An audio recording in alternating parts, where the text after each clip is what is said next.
Ah, the reassuring smell of holy incense, the comfort of the Gothic servitor choir, and a rare moment of pure calm. All these attributes make the inner sanctum of the Chapel of the True Faith intoxicating for me. I stand as motionless as the Gothic sculptures and statues adorning the columns holding the chapel's roof above my head, bathed in the light from one of the numerous arch windows the inner sanctum had to offer. The warmth of the sun touched my skin, a blessing comfort which shakes me from my impassive regard for the world beyond the glazed frame. I catch sight of a reflection in the glass, that of a warrior with stoic features whose face I recognize. The reflection is my own. I shift my torso to address myself, with a low hum from the power armor encasing the rest of my body. I am Queso Maximus Gaius, though few address me by the first two names, as those who are aware of them are scarce, and those permitted to employ them rarer still. My true title is Marshal Gaius of the Black Templars, commander of the Knights of Dawn and hero of the Imperium of Man. I am over 200 years old, or at least I believe so. My service record states 183 years of active duty in the name of the Emperor. I know I underwent 10 years of training as an aspirant in the chapter keep of Fergax before I was accepted as a neophyte to partake in the eternal crusade to ensure mankind's dominance of the galaxy. I was 7, perhaps 6, when I was first taken there, but in truth I cannot recall any memory of being that boy. All I share with him now is his name. Marshal Gaius is who I am, and he is a Black Templar, and therefore who I was beforehand may as well have never existed at all. I equally remember little of my first years in combat before I earned the right to wear the black power armor of a true Templar. While in subsequent years many commended my endurance as I lay clutching my ruptured stomach, sliced open by heretic mortar shrapnel, while continuing to slay foul followers of Khorne as they rushed to desecrate my flesh while I still lived. I have no recollection. I remember not the battle, the pain, or my acts that day.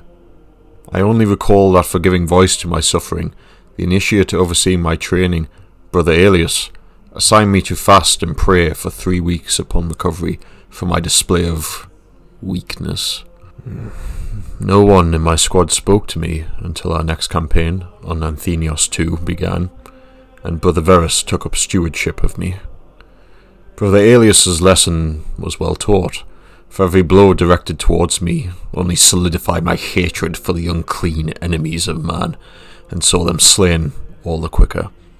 I left the Anthenios II campaign with the Reclusiarch's blessing, and the right to be endowed with the Black Carapace. Again, my accomplishments are a mystery in my mind. I am no more connected to them than a man reading my after-action report, stored somewhere in the vast vaults of the Hall of Records.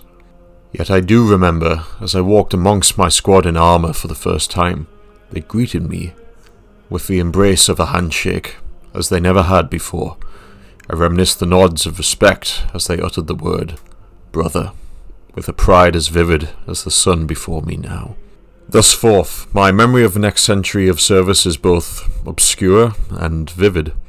So many foes felled, so many deeds and acts of devotion in the name of the Golden Throne had occurred, but I often forget exactly when and where they had come to pass. Of course, there are always exceptions, such as when I stood atop the ruined rebel bunker at the conclusion of the battle for the Silcus Bridge, bolter in one hand and the company banner in the other. An entire army joined me in roaring their praise to the Emperor for the victory as I waved the black cross of the Templars over the destroyed enemy fortifications. I've never felt such joy in triumph. My rise through the ranks of the Sword Brethren, the elite of the chapter, was swift from then on, but not without sacrifice. The Carthago Crusade was one that spoke of great honour for the Black Templars in the annals of history, but for me it was one of prideful sorrow. As sergeant, I was tasked with leading my brethren in defence of a Devastator heavy weapons squad from fellow chapter, the Star Phantoms, against a greenskin horde which threatened to break the entire line had we not held it. For hours I parried, hacked and jabbed at the alien filth with my power sword until only myself and Devastator Sergeant Flavius remained. I cannot say how long I stood alone, battling to safeguard him as he recovered ammunition and weapons from our fallen brothers to pour fire on the Orc menace, until finally, with 2,000 Xenos dead stacked around our position, the battle was won. Flavius remains the only Astartes not of the Black Templars I regard as a brother for his devotion that day, but the cost to us both was terrible. I had lost everyone I had known that day, not only my mentor Verus, who I had surpassed, but Nerva, Commodus, Apollos, and dear brother Pius. A true friend to the end, as well as a brother, Pius had thrown himself before the roaring chainblade of an alpha orc intended for me, complaining only that he had not the ammunition to make his subsequent execution of the beast cleaner. By the time his ravaged body was dragged to safety, he had passed. I feel my jaw bunch as I grimace slightly at the memory of seeing the bloody rag that had been my dear comrade, and knowing, to speak to him again, I will need to find him at the Eternity Gate. With all my brothers gone from my time in the ranks of the fighting company, I was honoured with the title of Castellan and offered to lead a company of my own. For the ceremony of the appointment, come the feast in the grand halls, there was no pride in the event, for there was no one I could share it with at the conclusion of Sigismund's edict. Many a capable battle brother fought at my side as Castellan, but none I embraced as those who had risen through the ranks with me. That was for the best, in my opinion, as the demands of a commander could not prioritise the safeguarding of those in your immediate presence. With over a century of experience, I proved a talented tactician, and I became as renowned an officer in the chapter as I was a warrior. When my predecessor fell some 13 years ago to a barrage from the cowardly Xenos of the Tau Empire, all officers recommended my appointment to Marshal of the Crusade. My two Castellan peers did not protest when my late Cordell did indeed dub me Marshal. But once again, with ascension came loss. On my first crusade as Marshal, Reclusiarch Vespasian had fallen, laid low by a foul demon prince of the archenemy. Such was my anger that the abomination's warp trickery had no effect upon me, and though its claws shattered my forearms, I cast down the champion of the Black Legion with the very blade upon which I now rest. Vespasian did not die. The Emperor saw it fit his service should continue in the form of a dreadnought, but much of who the chaplain had been could not be saved. The Reclusiarch was the last man I could freely share my thoughts with, alongside strategy, tales of valour, and the philosophy of faith in the Emperor. I have met him several times since his entombment, but he now stands in the household as a weapon of war more than a brother, though he always will be. But the sum of my life is not moments of personal glory, the memory of those who came before me, nor the tragic fate which befell the brothers who fought with me. Queso Gaius is so much more than that. The foundation of the chapel where I now stand rests on a peak overlooking the city of Mariupolis, the capital of a world which shared its name. When first dispatched to the Mariupolis minor system by the High Marshal himself, I had reacted with surprise at this decree, expecting our faith and strength would be needed to combat the Despoiler's Black Crusade, given the worsening situation at Acadia. Naturally, though, I obeyed Helbrecht's orders without question, and his wisdom was well-founded. Upon the arrival of our crusade to Mariupolis, all appeared in order, save a low-level conflict against traitorous rebel factions.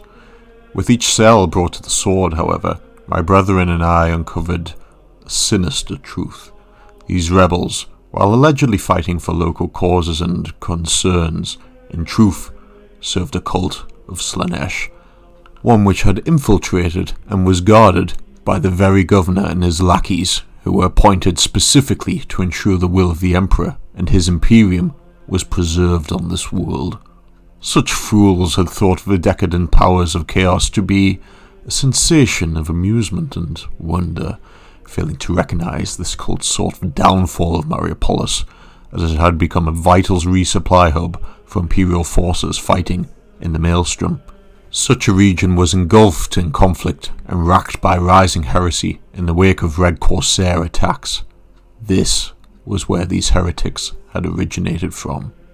With bolter, blade, and fury, I led my brothers to destroy this nest of corruption.